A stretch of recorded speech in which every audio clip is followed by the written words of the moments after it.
Hey people, welcome back. And in this session, we are going to learn about nominal logistic regression. So nominal logistic regression basically we use to identify the likelihood of nominal variable or nominal variable. Nominal variable is also means your categorical variable.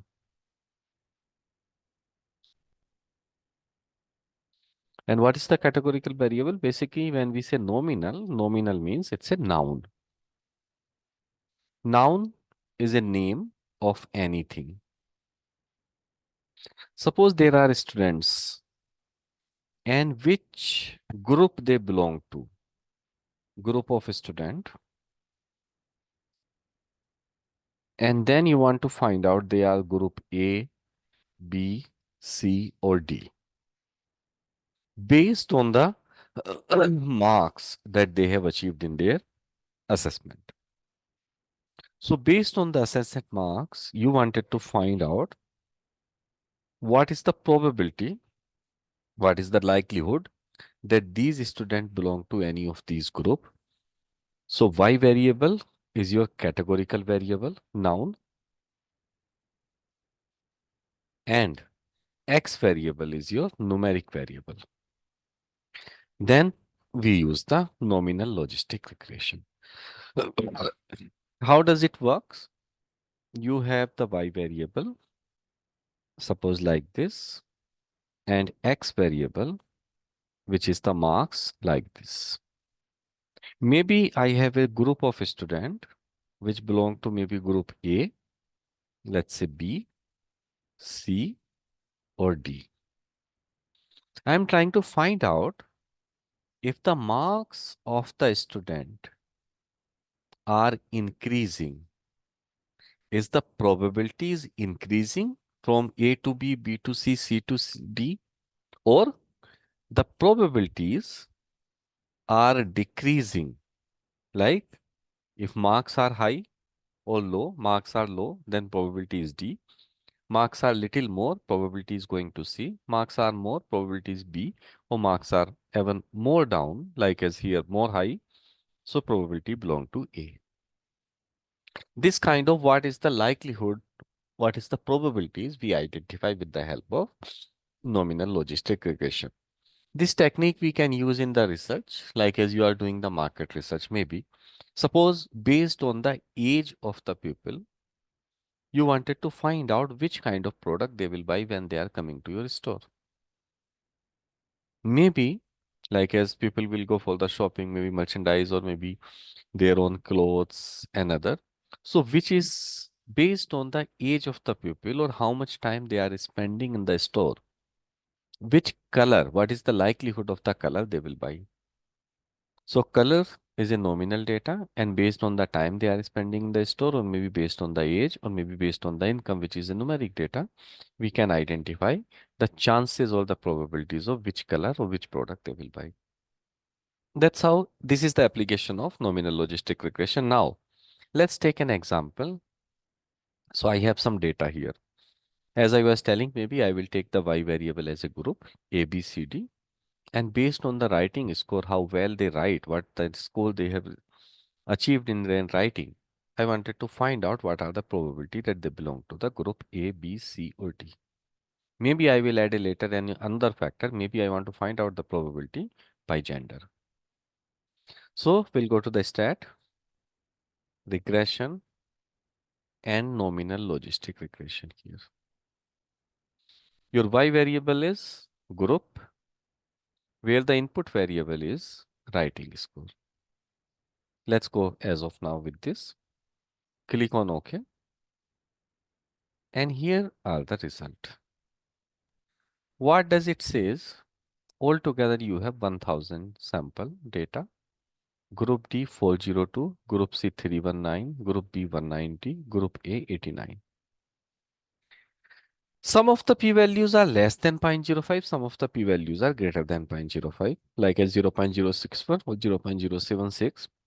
Probability of group C over D is not significant. or probabilities of group B over D is not significant, or probability of group A over D is not significant, but in all the three cases, your writing score is significantly impacting. Maybe there is no difference in the likelihood, but writing score has a significant impact. What? Negative impact.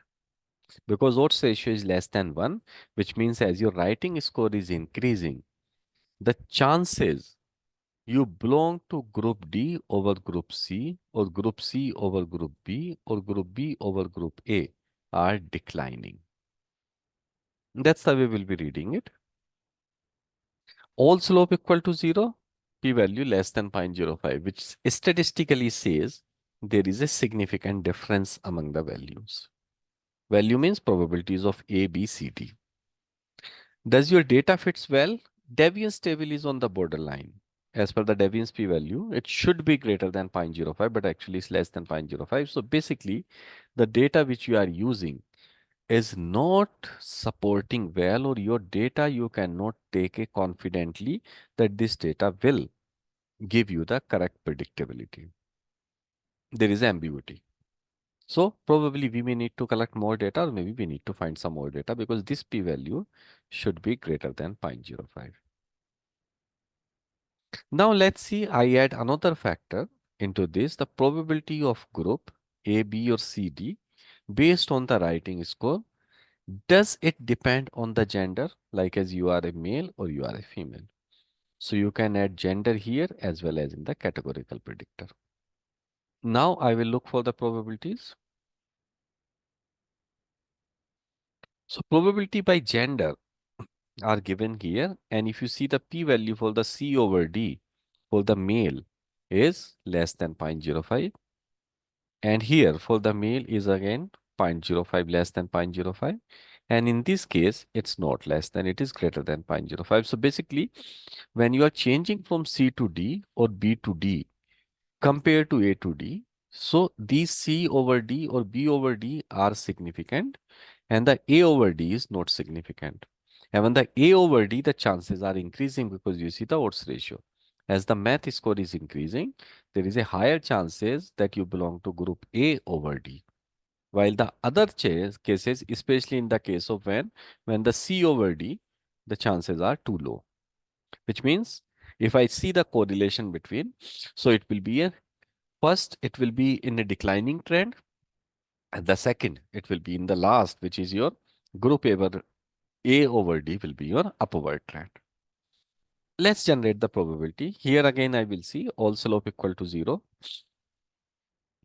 is significant, which means there is a significant difference in the likelihood ratio of these groups. They are significantly different from each other. Data fits well. Answer is again no. Deviance p-value is less than 0.05. So we'll say no, my data does not fit very well. Let's see how much it fits. So what I will do, I will go back to the same exercise. We'll go to the storage and let's store the probabilities. So I have altogether A, B, C, D 4 group, and I want to select the event probabilities here. That's all. Click on OK. And here are the event probabilities are selected. You can see event probability 1, 2, 3 and 4. So from where these are coming? These event probabilities are coming for the group which I have D, C, B, A. So first is D, then C, then B and A. So let's do the renaming of this. First probability is your D. Second probabilities are for C. E prob 3 is for B. And E prob 4 is for the A.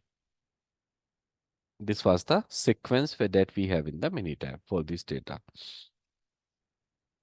Done. Next, I'll check the relationship. Let me visualize this relationship. So these are your new bivariable, all the probabilities. X variable still remain your writing score, and categorical variable, we have the gender here. Let's see how. Graph, scatter plot, select with connect and the groups.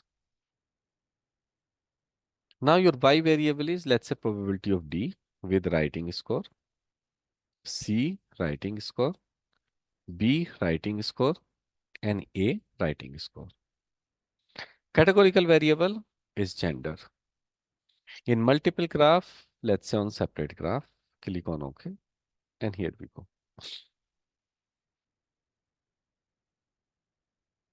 What does it indicate? As the writing score is increasing, there is a higher chance that you belong to group D, is continuously increasing. But when it's come to the group C, so group C over group D, we see the likelihood ratio is declining because my odds ratio was less than 1. So this is going down. As the writing score is increasing, the chances you belong to group C are declining. Even when the writing score is more increasing, the chances decline sharp that you belong to group D. And for the group A, it is declining more as the writing score is increasing. There are two colors here. Orange color represent the male candidate and the blue color represent the female candidate. So you belong to group D. The males are more prone that they will fall into group D with the respect to the writing score compared to the females. Because this is a sharp line of males compared to the female. But in this case, the declining, even males category is declining faster compared to the females. Probability of males is only 28 or 29%, they belong to group C, but the probabilities of female candidate is around 34% or more.